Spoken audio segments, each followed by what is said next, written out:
তোমাকে দেখতে না অনেক লোক এসেছে, আর একটা ছেলে দেখতে অনেক হ্যান্ডসাম, তোমার সাথে তো মানাবে।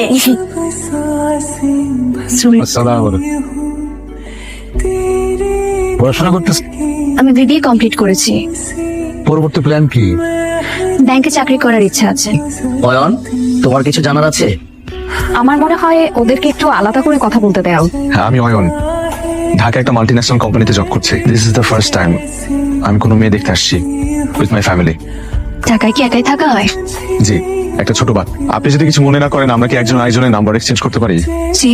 সরি, আমার মনে হয় নাম্বারটা এভাবে চাওয়া ঠিক হয়নি। আমি না দিলেও তো মা দিয়ে দেবে, আমি দিই।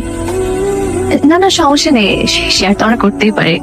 আর যদি কিছু মনে না করেন, আমরা অনন্যারে একটা আংটি পরাই নিতে চাই। মাশাল্লাহ, আমাদের কোনো আপত্তি নাই। আর কিছু মনে না করলে একটা মাস, খালি একটা মাস সময় চাই। আমার ছোট মাইয়া তো, তারে একটু হাসি আনন্দের মধ্যে সবাই ওই বিয়া শাদী দিতাম চাই আর কি।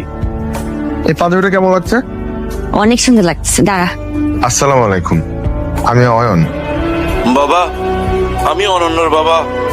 অনন্য আসলে একটা সিটি রেখে বাসা থেকে বের হয়ে গেছে, যে সব জায়গায় খোঁজাখুঁজি করতেছে, আমাদের কারো ফোনও রিসিভ করতেছে না।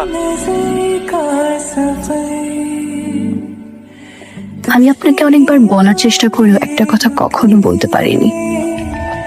আমি একজনকে ভালোবাসি, কিন্তু বাসা থেকে ছেলেটাকে মেনে নেয়নি। সেদিন মা বলেছিল আপনারা শুধু দেখতে আসবেন। আজকে যা হয়েছে তা নিয়ে আমি কখনো কোনো কথা শুনতে চাই না। অনন্যাদের বাসায় তোমরা কেউ ফোন দেবে না। আর মা, বিয়ের কথা আমাকে কখনো আর বলবে না।